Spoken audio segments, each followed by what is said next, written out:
नमस्कार दोस्तों। भारतीय साक्ष्य अधिनियम के चैप्टर नंबर 5 को हम लोग पढ़ रहे हैं और उसका लास्ट सब चैप्टर पढ़ रहे हैं, प्रिजम्पशन एज टू डॉक्यूमेंट।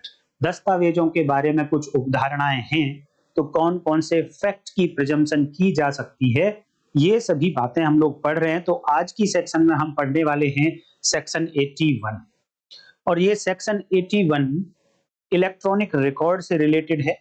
देखिए, इस सेक्शन में और सेक्शन 80 में बहुत मामूली सा डिफरेंस है। अगर आप दोनों को कंपेयर करके पढ़ेंगे तो वो डिफरेंस आपको समझ आ जाएगा। सेक्शन 80 में से आप दो एक्सप्रेशंस को तो डिलीट कर दीजिए और एक एक्सप्रेशन को आप रिप्लेस कर दीजिए, तो सेक्शन 80 से सीधा सीधा सेक्शन 81 बन जाएगी। जितनी भी बातें प्रिजम्पशन के बारे में एक पेपर बेस्ड डॉक्यूमेंट की होती हैं, वो सेक्शन 80 में है। अगर वही पेपर बेस्ड डॉक्यूमेंट अगर इलेक्ट्रॉनिक रिकॉर्ड में चेंज हो जाता है तो फिर सेक्शन 81 आ जाती है। बस इतना सा डिफरेंस है। तो मैं आपको कह रहा हूं कि इस डॉक्यूमेंट को यहां पर जो लिखा है सेक्शन 80 में, every document purporting to be official gazette, तो जहां जहां सेक्शन 80 में ये डॉक्यूमेंट आ रहा है, इसको आप इलेक्ट्रॉनिक रिकॉर्ड से और डिजिटल रिकॉर्ड से रिप्लेस कर दीजिए। और दो एक्सप्रेशंस, ये टू बी अ न्यूज़पेपर और जर्नल, इसको भी आप डिलीट कर दीजिए। पढ़ सकते हैं सेक्शन 81 भी, बट मैं चाहूंगा कि हम इस सेक्शन को पढ़ें 80 को, और जो बातें मैंने रिप्लेस करने के लिए कही उनको रिप्लेस करके पढ़ें, जिनको डिलीट करने के लिए कहा उनको डिलीट करके पढ़ते हैं एक बार। तो क्या क्या बातें हो जाएंगी। Simple, the court shall presume. अब मैं जो बनाने जा रहा हूं वो सेक्शन 81 है, पढ़ मैं सेक्शन 80 रहा हूं। थोड़ा सा होमवर्क हम करेंगे तो कानून को समझने में आसानी होगी। The court shall presume, shell presume मतलब कोर्ट बाउंड है। हालांकि ये प्रिजम्पशन रिबटल है, दूसरी पार्टी एविडेंस लाकर इसको रिबट कर सकती है, but prima facie first time burden of proof जो प्रोसिक्यूशन के ऊपर होता है वो यहां पर डिस्चार्ज हो जाता है, क्योंकि शैल प्रिज्यूम है तो कोर्ट को प्रिज्यूम करना ही पड़ेगा। अगेन आपको ध्यान रखना है कि प्रिजम्पशन कुछ पर्टिकुलर फैक्ट्स की होती है, ऐसा नहीं है कि कुछ भी प्रिज्यूम कर सकती है कोर्ट। तो पर्टिकुलर सेक्शन के अंदर आपको दो फैक्ट्स चेक करने होंगे। जब भी कोई भी प्रिजम्पशन की बात आएगी तो आपको सबसे पहले ये चेक करना है कि किस फैक्ट को कोर्ट प्रिज्यूम कर रही है और कौन से फैक्ट फंडामेंटल फैक्ट हैं जिनको एविडेंस से प्रूव किया जाएगा। देखिए, फैक्ट को प्रूव तो किया ही जाना है, या तो एविडेंस लाकर प्रूव करिए, या प्रिजम्पशन से प्रूव करिए, या जुडिशियल नोटिस से प्रूव करिए, या किसी और मटेरियल से प्रूव करिए, बट प्रूव तो किया जाएगा। तो जब प्रिजम्पशन की बात आएगी तो आपको छटनी करनी है उस सेक्शन में से, दो पार्ट बनाने हैं। एक पार्ट में वो फैक्ट जिसको कोर्ट प्रिज्यूम करना चाहती है, नॉट चाहती है कि जो कोर्ट को प्रिज्यूम करना है, और दूसरे टाइप के फैक्ट जो फंडामेंटल फैक्ट हैं जिनके प्रूव हुए बिना कोर्ट इस फैक्ट को प्रिज्यूम नहीं कर सकती है। दोनों को आपको अलग अलग करना है। तो यहां पर देखिए, कोर्ट शैल प्रिज्यूम, तो वो फैक्ट कौन सा है जिसको कोर्ट प्रिज्यूम करेगी? वो फैक्ट है जेन्युइननेस। जेन्युइननेस क्या होगा ये लास्ट वीडियो में मैंने आपको समझा दिया है। इसकी असलियत, इसकी जेन्युइननेस, किसकी जेन्युइननेस? एवरी इलेक्ट्रॉनिक रिकॉर्ड और डिजिटल रिकॉर्ड, क्योंकि डॉक्यूमेंट को हमने रिप्लेस कर दिया इलेक्ट्रॉनिक रिकॉर्ड और डिजिटल रिकॉर्ड से। तो कोई भी इलेक्ट्रॉनिक रिकॉर्ड है, कोई भी डिजिटल रिकॉर्ड है, बट वो कैसा है एक्सप्लेन करेंगे। ऐसे डिजिटल रिकॉर्ड और ऐसे इलेक्ट्रॉनिक रिकॉर्ड की जेन्युइननेस को कोर्ट प्रिज्यूम करेगा सेक्शन 81 में। देख लीजिए, the court shall presume the genuineness of every electronic और डिजिटल रिकॉर्ड।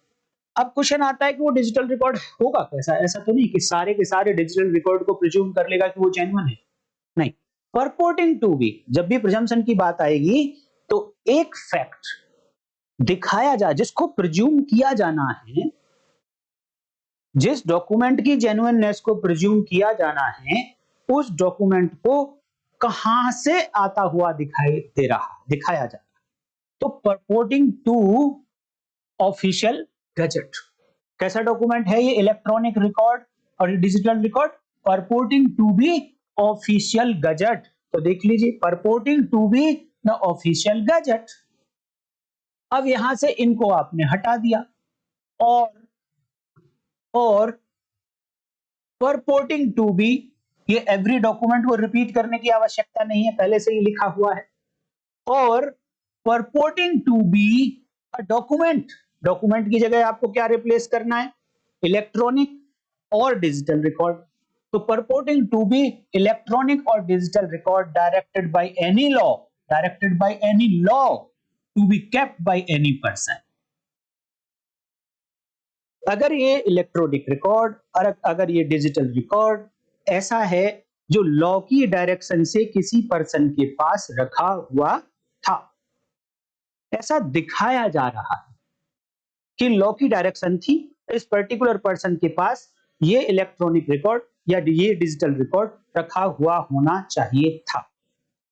या तो ये ऐसा डॉक्यूमेंट है, ऐसा इलेक्ट्रॉनिक रिकॉर्ड डिजिटल रिकॉर्ड है, या फिर वो सीधे सीधे ऑफिशियल गजट है। वो इलेक्ट्रॉनिक रिकॉर्ड की फॉर्म में है या डिजिटल रिकॉर्ड की फॉर्म में है, बट ऑफिशियल गजट है। तो ऐसे दोनों टाइप के डॉक्यूमेंट्स की जेन्युइननेस को कोर्ट प्रिज्यूम करेगा कि हाँ ये जेन्युइन है। बट अब वो फंडामेंटल फैक्ट कौन से होंगे कि जेन्युइननेस केवल और केवल तब प्रिज्यूम की जा सकती है जब ये फंडामेंटल फैक्ट प्रूव कर दिए जाएंगे। तो these fundamental facts are if such record का मतलब सच डिजिटल रिकॉर्ड और इलेक्ट्रॉनिक रिकॉर्ड। देख लीजिए, इफ सच इलेक्ट्रॉनिक और digital record is kept substantially in the form required by law and is produced from proper custody। यही record is kept substantially in the form required by law is produced from proper custody। तो difference सिर्फ इतना सा है कि जहां document आया वहां इलेक्ट्रॉनिक रिकॉर्ड और डिजिटल रिकॉर्ड आ गया। बाकी ये जो दो फ्रेज थी यहाँ की, न्यूज़पेपर के लिए भी एप्लीकेबल होता था ये सेक्शन 80 और जर्नल्स के लिए भी एप्लीकेबल होता था, इसको हटा दिया है, बाकी सब सेम है। तो अब समझने के लिए तो इसमें दो ही बातें रह गई, एक तो कि प्रॉपर कस्टडी से प्रूव किया गया हो ऐसा इलेक्ट्रॉनिक रिकॉर्ड, दूसरा उस फॉर्मेट में रखा जा रहा था जिस फॉर्मेट में लॉ की रिक्वायरमेंट थी। अगर बिल्कुल हूबहू 100% उस फॉर्मेट में नहीं रखा गया है तो सब्सटेंशियली रख लिया गया हो, सब्सटेंशियली से काम चलेगा, 100% की रिक्वायरमेंट नहीं है। तो सिंपल जिस फॉर्मेट में लॉ की डायरेक्शन थी उस फॉर्मेट में रखा गया, ये फंडामेंटल फैक्ट है, प्रूव करना पड़ेगा। जिस कस्टडी से आना चाहिए था प्रॉपर कस्टडी, ये प्रॉपर कस्टडी प्रूव करनी पड़ेगी। अगर ये दो फैक्ट प्रूव हो गए then court shall presume genuineness of such electronic और डिजिटल रिकॉर्ड। इतनी सी बात कहती है सेक्शन 81।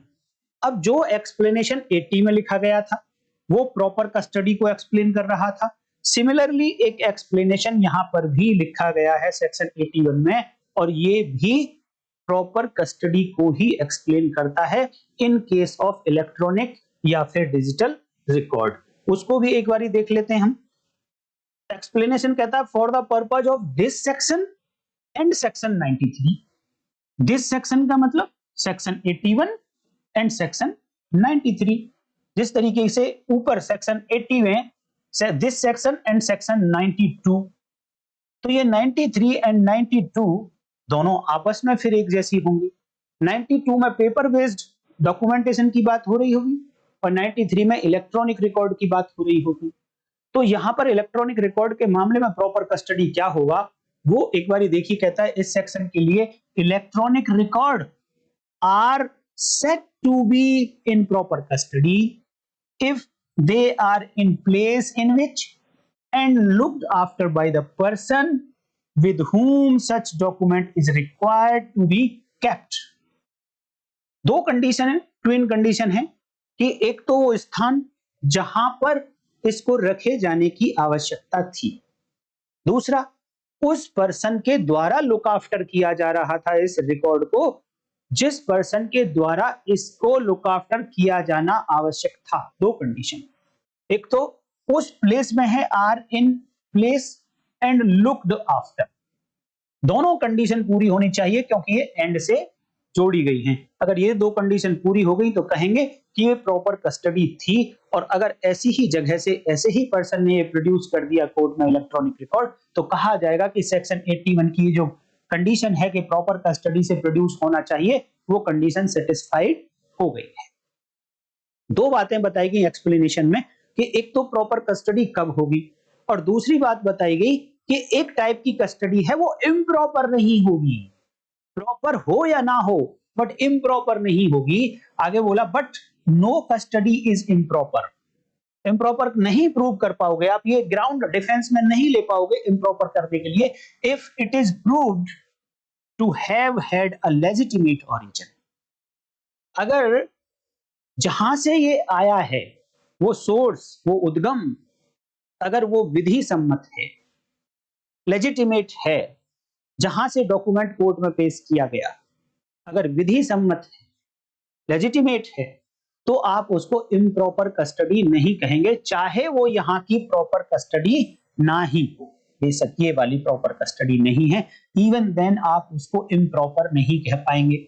फॉर एग्जाम्पल, मान लो कि किसी कंपनी का बैंक स्टेटमेंट बैंक के द्वारा डिजिटल फॉर्म में रखा जाना है, इलेक्ट्रॉनिक फॉर्म में रखा जाना है, बैंक में रखा जा रहा है, बैंक का पर्टिकुलर एक पर्सन है, उसके लुक आफ्टर में ये रिकॉर्ड रखा गया। तो ये दो कंडीशन जैसे ही पूरी हुई तो कह देंगे कि पहली कंडीशन फुलफिल हो गई, और अब ये जो इलेक्ट्रॉनिक रिकॉर्ड है, ये अकाउंट स्टेटमेंट आया है कोर्ट में इलेक्ट्रॉनिक फॉर्म में, सीडी में आया, डीवीडी में आया, पेन ड्राइव में आया, मेल पे आया, जिस तरीके से भी आया है वो प्रॉपर कस्टडी से आया है। अब मान लो during the course of investigation एक इन्वेस्टिगेटिंग ऑफिसर ने बैंक को नोटिस दिया और उनको कहा कि बहुत बड़ा बैंक स्टेटमेंट है, तो आप हमें इसकी सॉफ्ट कॉपी दे दीजिए। अब बैंक से पुलिस ऑफिसर के पास एक सॉफ्ट कॉपी आ गई। अब जब ये सॉफ्ट कॉपी आई तो ये इलेक्ट्रॉनिक रिकॉर्ड है, डिजिटल रिकॉर्ड है। अब कोर्ट में जो प्रोड्यूस किया जा रहा है वो इन्वेस्टिगेटिंग ऑफिसर के द्वारा प्रोड्यूस किया जा रहा है, जबकि वहां पर इसका होना और उसके लुक आफ्टर में होना ये रिक्वायरमेंट नहीं थी, इसलिए ये प्रॉपर कस्टडी तो हुई नहीं। तो क्या ये इम्प्रॉपर हुई? नहीं। सेकंड पार्ट में कहा गया कि ये इम्प्रॉपर नहीं है, बिकॉज इसका जो ओरिजिन है वो लेजिटिमेट है। एक तो यहीं से आया है बैंक से, ये दूसरा पुलिस ऑफिसर के पास भी लीगली ही आया। बस हाँ, पुलिस ऑफिसर की कुछ एडिशनल ड्यूटी आ जाएंगी, इन्वेस्टिगेटिंग ऑफिसर की कुछ एडिशनल ड्यूटीज होंगी कि वो ये प्रूव करे कि इसके साथ जब ये बैंक से आया पुलिस ऑफिसर के पास, इन्वेस्टिगेटिंग ऑफिसर के पास, और वहां से जब तक कोर्ट में आया तब तक इसके साथ कोई छेड़छाड़ नहीं हुई है। दूसरा, या फिर और the circumstances of the particular case are such as to render the origin probable. अगर मान लो लेजिटिमेट ओरिजिन भी नहीं है तो भी अगर आपने ऐसे सर्कमस्टांसेस प्रूव कर दिए कि उसका ओरिजिन जहां से बताया जा रहा है वो प्रोबेबल है, और वो कहां से बताया जा रहा हो, वो पहली कंडीशन से बताया जा रहा हो, ऐसा प्रोबेबल है कि ये वहीं से इसका ओरिजिन हुआ है, तब कहेंगे कि ये इलेक्ट्रॉनिक रिकॉर्ड प्रॉपर कस्टडी में था और वहीं से प्रोड्यूस किया गया है। तो सेक्शन 81 की जो दो कंडीशन पूरी करनी थी फंडामेंटल फैक्ट, उनमें से एक फंडामेंटल फैक्ट पूरा हो गया है। दूसरा फैक्ट ये प्रूव करना है कि ये उसी फॉर्मेट में है जिस फॉर्मेट में लॉ की रिक्वायरमेंट थी इसको रखना। तो ये है सेक्शन 81। आप लोगों से अब मैं एक क्वेश्चन पूछना चाहूंगा, सेक्शन 80 ले लेता हूं मैं अभी। तो यहां पर आपने देखा कि एक डॉक्यूमेंट ऐसा है जिसकी जेन्युइननेस को प्रिज्यूम करेगी कोर्ट, वो डॉक्यूमेंट ऐसा है the document directed by law to be kept by any person.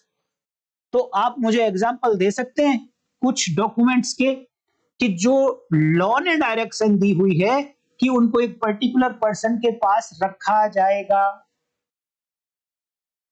तो कंपनी एक्ट में देख लीजिए, बहुत सारे डॉक्यूमेंट्स हैं जो कंपनी इनको मेंटेन करेगी by law. Company act by law, company act ने डायरेक्शन दी है, ये डायरेक्शन कंपनी एक्ट से मिली कि कौन रखेगा? कंपनी रखेगी। कंपनी एक पर्सन है और कंपनी द्वारा रखे जाना है अगर किसी रिकॉर्ड को, तो कंपनी एक्ट में बहुत सारे ऐसे रिकॉर्ड हैं, तो वो रिकॉर्ड भी यहाँ पर आ जाएंगे और वो कंपनी एक्ट के वो रिकॉर्ड कंपनी द्वारा अगर प्रोड्यूस किए जाते हैं तो वो प्रॉपर कस्टडी भी आ जाएगी, क्योंकि इन प्लेस जहां अगर ये बताना पड़ेगा कंपनी के रजिस्टर ऑफिस से आए हैं और जिस पर्सन को लुक आफ्टर करना चाहिए था उसी की तरफ से आए हैं, तो कहेंगे ये प्रॉपर कस्टडी से आया है।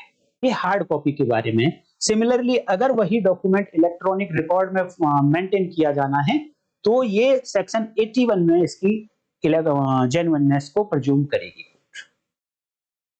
और डॉक्यूमेंट आप बता सकते हैं बैंकर्स बुक एक्ट के अंदर डॉक्यूमेंट को कौन रखेगा, किस तरीके से मेंटेन किया जाएगा, डायरेक्शन बाय लॉ है।